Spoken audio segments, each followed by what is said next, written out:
पूर्व एटीएस अधिकारी ने बताई भगवा आतंकवाद के थ्योरी के पीछे की सच्चाई। मोहन भागवत भी थे निशाना। उन्होंने जो आदेश दिया था मोहन भागवत जी के बारे में, वरिष्ठ अधिकारी थे वो। मोहन तुम्हारे परमवीर सिंह के अलावा और वरिष्ठ अधिकारी थे। उनका कहना ऐसा था कि पहले जाके मोहन भागवत को मिले। पूर्व एटीएस अधिकारी महबूब मुजावर ने कहा कि मुझे मोहन भागवत को फंसाने को कहा गया। मेरी सारी जांच परमवीर सिंह और उससे भी उच्च अधिकारियों के आदेश पर हुई है। सुनिए क्या कहा इन्होंने। मेरे जो इंचार्ज थे मोहन भागवत के बारे में या मेरे तपास के बारे में, वो परमवीर सिंह और उससे भी हायर अथॉरिटी जो थे उनका आदेश था। और उनके आदेश के मुताबिक मेरे को महाराष्ट्र में से 10 कर्मचारी मेरे मदद के लिए दिए गए थे। सर्विस सीक्रेट फंड में से मेरे को पैसा दिया गया था। एटीएस की तरफ से ऑफिशियल मेरे को रिवॉल्वर दिया गया था और जो भी जाने आने के लिए वारंट जो रहते वो भी दिया गया था। उन्होंने जो आदेश दिया था मोहन भागवत जी के बारे में, वरिष्ठ अधिकारी थे वो।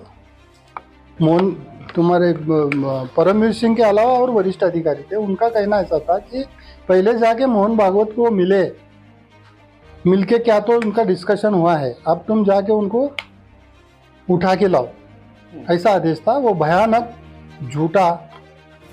झूठे जो तब उस एक कंसेप्ट निकल के आया था तब, भगवा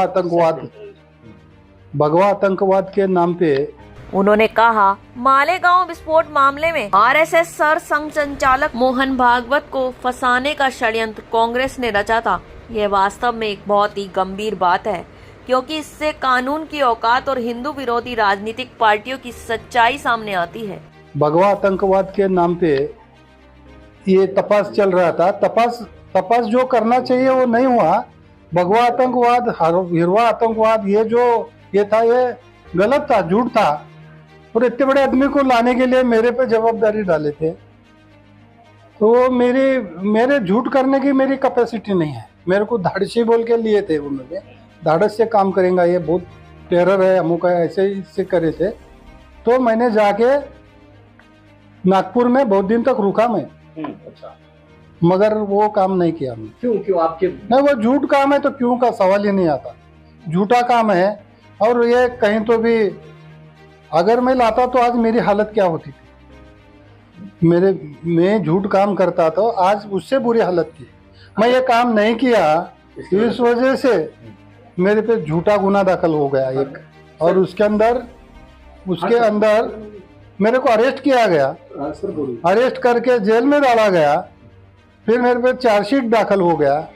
फिर मैं जितने मेरे पास एविडेंस थे और मेरा जो कहना है, मेरा एफिडेविट है, वो मैंने यहाँ के कोर्ट में पेश किया। मैं निर्दोष छूटा उसमें से। अभी निर्दोष छूट के 10 साल हो गए मेरे को। जब मैं निर्दोष छूटा तो वो डॉक्यूमेंट, जो भी रिकॉर्ड पे डॉक्यूमेंट है, वो पूरे डॉक्यूमेंट एनआई के कोर्ट में चले गए और वहाँ पे भी इसका ये जो वर्डिक्ट आया उसके अंदर ये डॉक्यूमेंट पेश किया गया था।